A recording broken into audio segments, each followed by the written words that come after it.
Hi, Tony Sells here. Welcome to the Experience Economy. I've got one of my favorite businesses that I've been working with almost a year now. Really one of those disruptive things that I'm seeing in the market where someone has saw a problem that wasn't being solved, went out there and created a business around that problem, and is now going to expand into what I'm going to argue is going to be one of the great tech-enabled businesses that's going to come out of Indianapolis in the last decade. I've got Todd Howard with Halo Senior Solutions on. So Halo Senior Solutions, that's kind of a big phrase. What does that mean? What are you guys doing to solve the problem for seniors in transition? Because it's really what it's about, right, Todd? It's like how we get the senior from their legacy home, right, into a better living environment, whatever that might be, right? And that retirement's different for everybody. So is that transition. Talk to me about how you found that problem, evolved it, kind of give us the gestation of the company. Yeah, thanks. And it's a pleasure to be here. Thanks, Tony. We started out from a real estate standpoint, really looked at it and said, how is the real estate industry helping a senior aged person or family deal with a transition from a house they've been in a long time to get out of one house and into the next house?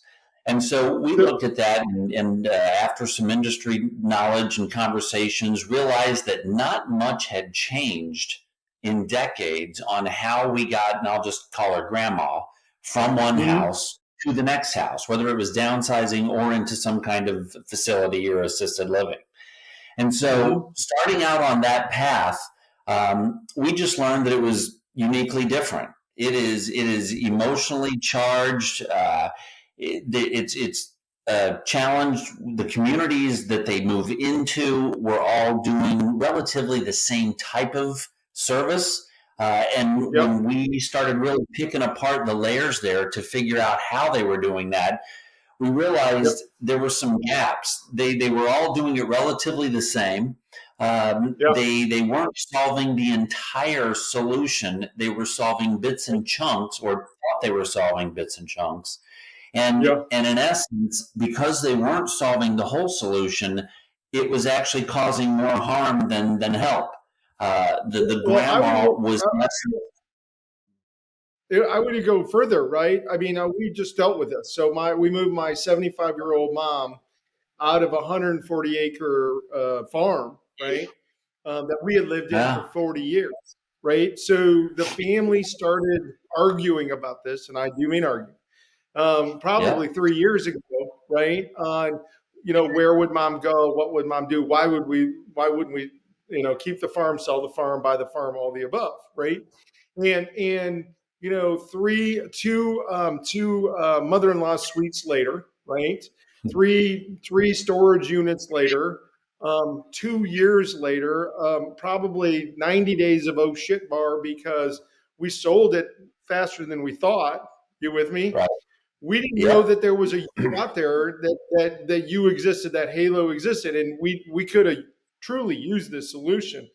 And now we moved her into this kind of communal type of environment where she's living with my sister, she's living with me, she's living with my other sister for a time, right? Which is great and what she wanted. But if someone would have gave us that idea, someone would have helped us come up with that solution, someone would have even taken this on, that buffer would have been easily worth the value that you guys provide in both to the sons and daughters of grandma and grandma themselves. And what I think is awesome is you think about innovation, you approached it because you were a realtor that was trying to find pre-MLS inventory to do, smart flips on. But then what you got to is you recognize that there was a problem that there was unique value here to solve. Is that true, or am I going too far out of bounds? No, I think you're dead on. What we realized after, doing this for the first 2 or 3 years was nobody was doing anything different. All of the sales, and most of our business came from the retirement communities and the sales staff. So, we consistently hear the same message from the salespeople on how they were trying to solve the problem. Their goal was to get, grandma from first meeting to in the building, as a resident, health and safety. And it Mhm. just kept getting longer and longer, and the objections kept coming up, and none of them were doing anything different to solve it. And we actually, our light bulb was, you know what? They can't control anything outside of their building, and they're not making any effort to. So what happens is the family is out there controlling it, much like you guys, just doing the best they can with whatever limited knowledge they have about how to coordinate a move, an estate, health, money, you name it. The family Right. squabbles, the emotional baggage, and and all that does is just mar down the process and delay it and stall it and make it more convoluted. So we said there has to be somebody who's willing to go in and handhold and oversee this whole hot mess, if you will, and be the, Mhm. the manager, the wedding planner of it all, if you will, to really own all the parts and pieces and take the ball and move it forward. So So Todd, that's where the Halo. right. Well, and I think one of the things that's happened to create businesses like Halo is I was just at the BMV getting my license renewed, right? And they Okay. brag about how low the wait time is. In fact, they stamp it out Yeah. there that says this is what our wait time is, and here's our satisfaction. How Mm. anti us growing up. Like, remember that was like 3 years of our life when you would go to the BMV. We Oh, were just giving that up. We just accepted that as a standard.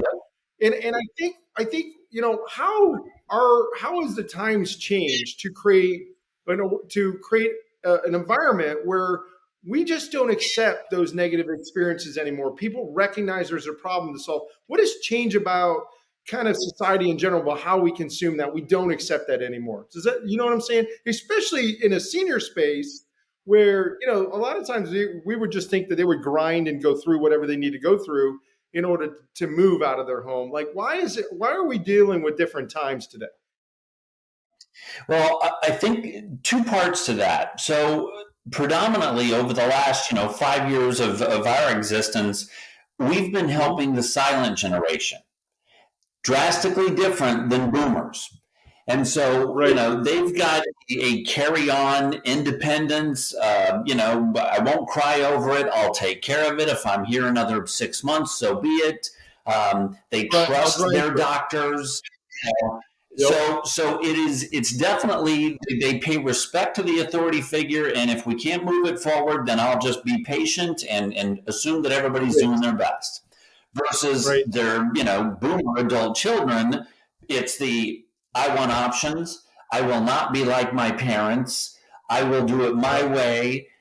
And so it really starts, we see the drastic difference in serving the clients, both from the Yep. boomers and how they'll help their adult parents that are silent generation, or if we just happen to be serving boomers because they're, at a stage where they've got to make that transition. I think Well, and I'm glad. we keep I, seeing. Yeah. Yeah, I think you're 100% right, right? And so there's 68,000 boomers that retire every day, right? So what's happening is this generational movement where now the boomers are getting old enough to retire. They're looking at their options for life and they're demanding lifestyle design. They're demanding that they go where they want to go. They're used to that. There's also the last 15 years of a bull run that's happened in the stock market that's created some generational wealth where they can afford to do so. Then you also have Yeah. this expectation that technology has created that I'd shop today. I had groceries delivered to my door. I'm going out of town and I've got alcohol that's being delivered to my door to take up north. Like I don't go grocery shopping. We have this world now where we expect everything to be at a button. We expect someone to be there to solve Yeah. automatically our experiences for them. And this is really the premise of the show. It's like the demand to create experiences is at an all-time high level. And with service industries like real estate, where we're getting paid very well, or we're getting paid on these transactions, very good money to do things for those transactions. I think the expectation is just higher than it's ever been. Is that fair? Yeah, very fair. If you think about what we're talking about, the closest industry that we can think about is the corporate reload program. If you were an Right. executive getting relocated to another city, a reload department assigned you somebody that was supposed to oversee and help. We don't know to what extent that person helped, whether they oversaw everything or whether they just took out chunks of the homework. But that was Mhm. the version of we're going to help you oversee everything. Well, we at Mhm. Halo have looked at that and said, look, I don't know what they thought they controlled or what they helped with, but we are really going to take that position and say, there is nothing that we won't oversee during your transition. And Mhm. so to that point, it really took a step up in serving the boomers who are like, look, I want options and go ahead and tell me how this is going to make my life simple because I just don't want to deal with all this stuff. Yeah, yeah, yeah. We call that jobs to be done innovation, right? I mean, I didn't come up with it. There's a great methodology out there, but you guys applied it probably without even knowing it. You basically looked at all the jobs that have to be done around a senior moving from their home estate into whatever facility they're moving into, whether that be like assisted or just senior care or memory care living, whatever that is, and you created a company to solve all those jobs, right? You basically solved all those jobs around that. And I think that's really what we're trying to get our viewers and our followers to understand. It's like I think the number one venture capital firm in the U.S. is Andreessen Horowitz, and they just put out an article that said that every business that they've ever been pitched will be a business someday. It will be a business. It's like it's there just as a time and moment of when that business matches up with market demands. And I think what you guys have done is like you saw a business problem that you went and solved, and then you made a business funnel up to it to solve that problem and figured out the math later, right? And that's part of the genius of jobs to be done mentality. I mean, does that resonate with you when you think about when you were looking at all these jobs to be done? Because you started as this function of you as a realtor and spun it into its own business and realized there were separate Mm. value there. Talk to us about that. Yeah, we were just one of the spokes. If you think about all the different spokes that have to be touched or tightened or inserted when somebody's doing a move from real estate to finance to move to declutter to, health to where you're going. We started out as one of the spokes. And then I said, geez, I really need all the other spokes to do their jobs right, to manage the whole Hmm. process in order for the realtor to ever actually get paid. Remember, they're paid at the end of the transaction. So Sure, we sure. spent an inordinate amount of time making sure all those other spokes were doing their job. And it got to the point where I said, wait a minute, we're already a senior transition company. I'm just not calling us that. I'm a realtor with some senior, services.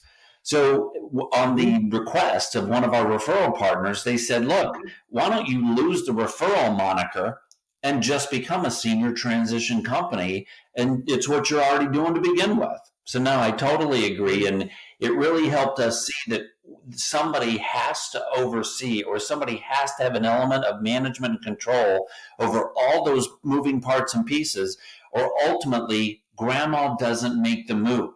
It just becomes either too overbearing, too overwhelming, too hard on the kids, whatever the situation is. And those are the situations that lend themselves to a not healthy living environment for grandma. Yeah, yeah. I think one of the things that I love about the Halo story, just reflecting back at the conversations we've had over time, and I say this a lot, and a lot of good businesses are designed by their founders. The founder has an idea. They want to be one coat of paint better than the person they used to work for or their competition or whatever. But great businesses are scientific business experiments. They are experiments in market where someone had an hypothesis and they validated that hypothesis and they've evolved from that. And as I say that out loud, you've been Mhm. on this path, and wouldn't you agree that like you're not just a realtor? You started being a realtor that created more value, but then you ran these controlled business experiments, and from that you taught yourself through the data how the market wanted value. Is that fair? I mean, talk to me about when I say that. Absolutely. So, as a realtor who had a goal of just serving a client well, and making sure it all stayed in motion until we got to the end, we kept looking at this. One thing we had no way of predicting was the brand baggage, and I'll call it brand baggage, that came with the word agent or realtor. That word has been Mm-hmm. around for centuries, decades. Somebody who's going to sell a Yep. house. So we Mm-hmm. had no idea that our referral partner. So even in spite of the fact that we were a really special, unique type of realtor with a big heart who would only serve seniors, we had no Mm-hmm. idea that it was still preventing us to get referred in by our best referral sources. They were saying, look, when I Sure. bring up the word realtor, it comes with, some resistance. And so that Negative was something we connotated. could have never predicted. You Right. got it. And so I'm like, geez, we've got to change this because I can't make it harder for our referral sources. And then we went into an Mm-hmm. intense strategy session of, well, what is it we think we can do? What are we already doing? And it was in one of those strategy sessions where, we were batting around, do we do all of the functions? Do we become the mover? Do we become the downsizer? Do we become, how many of those roles do we think we can fill or manage? And it was in that we decided, what, the best model or the more unique model for this is to approach it like that wedding planner. We really said, Mm-hmm. hey, there's an industry that is already something we can model it. It's not being done. We haven't seen anybody go that approach. But when we really analyzed and picked apart how this mirrors putting on a wedding, it really went down a lot of the same parallels. So yeah, it was very much Yep. a trial and error, and then a bit of an aha provided by one of your best referral sources. Yeah, I think it's awesome. I mean, I love the gestation story, and it just really speaks to what I'm trying to get our entrepreneurs to understand or work with. It's like you start out with several hypotheses of what you think the market is willing to accept. Like it's more important to be different than better is one of the phrases we use. But you have to listen to the data. You have to listen to the feedback loop, and you have to modify and evolve from there. Now, Todd, we've been talking about this a lot, especially in our sessions and I know as we see these I mentioned this 68,000 baby boomers retire every day. As you see this generation come on, how is technology going to change how you deliver your experience? Where do you see that going? Cast us a little vision of how that will be more and more part of the Halo Senior Solution model.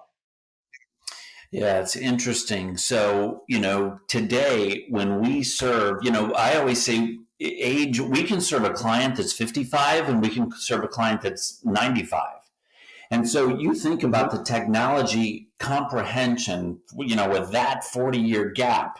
And so we have to be nimble with how we use technology and when we can use it. And so I've always said that technology change is never going to stop. So we're always going to have kind of a rolling hill of which segment of technology comprehension are we serving today? The 90 to 70 year olds, the 70 to 60 year old, because we Mm-hmm. leave our corporate gigs and leave the technology that we used every hour, and then it shifts and shifts. So I looked at that and said, you know what? Technology for us is never going to be able to replace the belly to belly love and service that we can provide grandma.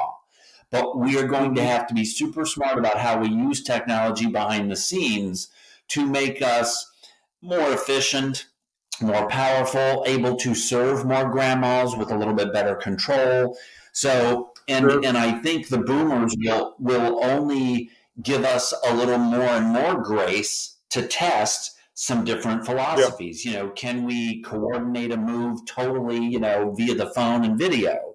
Can we Yeah. use different technology and sensors, to help us move the service. So we'll constantly have to be at the edge of what do our clients want? How much is too much tech versus how are we Yeah. using it behind the scenes to make sure we're still able to serve them great? Well, I think you've already started that with the way you're project managing them, right? I mean, just project managing using, using the Monday.com ecosystem that we've started with, but evolving that, I could see you moving that more and more into text, right? Text market, text engagement, because the For boomers going to be sure. more and more, maybe a mobile app down, in the future for someone to track the progress. But I think what's important is you're not looking at that as we're just this. It's just we're going to go 100% that. It is part of the way you deliver an experience, right? It's going back to what Yeah. we always talk about with our clients is technology, people, and process, right? You can't be really good at one and have one fall down, right? Those things have to come together in concert to deliver value. I think that is why you've been able to grow the business the way it has. I think that's why the value prop is so powerful in the marketplace and the stories getting shared so quickly.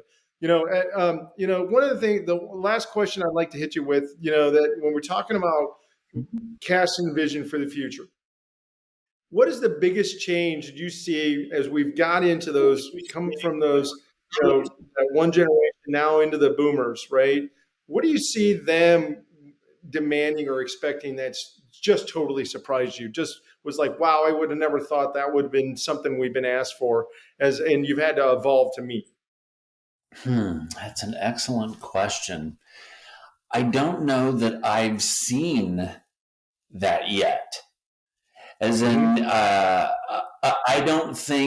I don't think I've seen yet that moment. I think it's going to come. I think it's probably within years, but so Yeah. far, I would say that if anything, I think the boomers will want a different type of a living environment.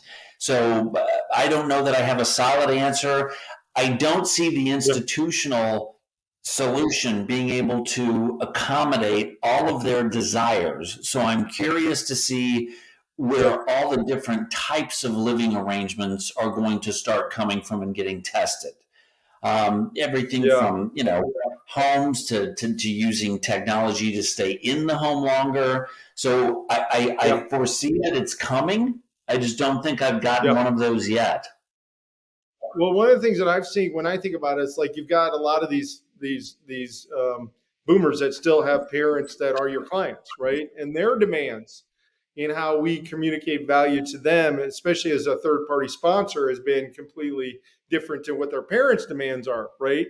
And I think that's one of the things Yeah. that's like I think your company does a really good job of is engaging people at the place they want to be engaged at, right? Based on the way they want to be communicated to, right? And I think I don't think you've noticed that, but I think your angels have done that because they had to, Mm. right? By survival, right? I think that's part of what we've had to do to Well, create the experience. Is that fair?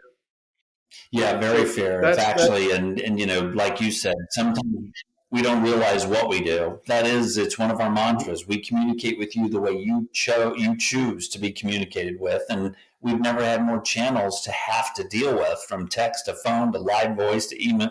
So it is important because that's the way people feel most comfortable.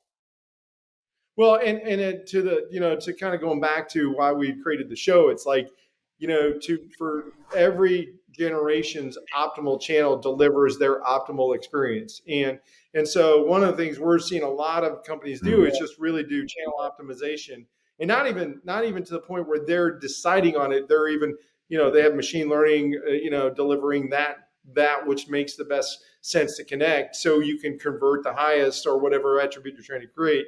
And I think that's one of the things that I see happening in your business downline is like, how is AI going to help facilitate this transaction? How is AI going to communicate with people what they want based on what they want as an update? The son or daughter may not, care, for a phone call or even, even a text. They just might want an email summation at the end of the day, right? Of where things are because they just want to know what's moving, right? And that grandma and grandpa taken care of. I see those things happening all the time to augment communication, and that's probably in our future. But giving you one last thing to think about, one last question. If you could look in the hourglass going ahead, where do you see the business evolving? What's the thing that scares you the most and excites you the most about the future? God, it's the question of how comfortable will as a how comfortable will we be allowing technology to run our daily lives? We serve a silent generation that has the opinion, God, I'd never let sensors in my home. I don't need videos in my home. And we've got a segment of the boomers that are totally all in. Well, as you mentioned, AI and just our learning is going to push that way forward. So the question is going to become, how comfortable am I letting some of that run my safety, run my personal, life? Am I comfortable with it? And I think that's what's ultimately going to help us answer the question of how long you can age in place, stay at home comfortably, stay at home more safely. It'll just be curious to see if that's a sweeping same answer, or if it, like a lot of things, varies by part of country, varies by socioeconomic standards. It'll just be curious to see how that affects what we do and Yeah. how we help people with transitions. Yeah, well, it's funny you say that. Like, I was talking to a friend of mine last night, and she's 50 something, and she's got an Alexa in every room, right, of her house. So Mm. every room is talking to Alexa to tell Alexa what she wants, lights on, lights off, da da da, what to order, da da da. And so it's funny is that she even mentions that it recognizes her voice now, so she has it at voice recognition, and so she'll ask her how she looks today, and it gives her positive answers. And she'll ask her how, what she thinks of her. And it's like, it's a form of affirmation for her well-being. She loves talking to Alexa, right? And and you just laugh, but how close is that to what could be what somebody needs, right? I mean, there's a lot of there's a couple of big startups right now that are AI based counselors, right? Because the thing about AI, it'll listen for in infinity, right? So it'll listen forever to help you get where you need to be. It has every response. It's so there. I don't think that. I think the way we get augmented in how we experience life from technology is the most exciting and the most scary. And I think you're alluding to that with your story, right? That's where Yeah. we can. That's it's also creating a tremendous amount of opportunity for guys like you and me. Yeah, Wouldn't you it's agree? going to be, yeah, it is. It's going to be a part of our argument, part of our dialogue, a part of our discussion for decades is how much is too much, and how much use am I getting out of technology versus, kind of the, old man on the fence, get off my lawn, and who's going to be willing to go forward and get crazy with it and be open to it, and who's going to be like, it's too much. So you can definitely see the Yeah. uses. I mean, yeah, Todd, thanks so much for being on the Experience Economy. I just think that Halo Senior Solutions is just a great example of stop trying to find business to compete against by throwing another layer of paint on an existing business and find a problem to solve that people will find valuable enough in order to exchange money for. That's what you've done with Halo Senior Solutions. I think it's a great testimony to yeah, say that we don't even understand the business that are being germinated right now in somebody's mind that will be $1 billion exits 7 years from now haven't even existed. Their whole space haven't even existed. So appreciate you being on the show.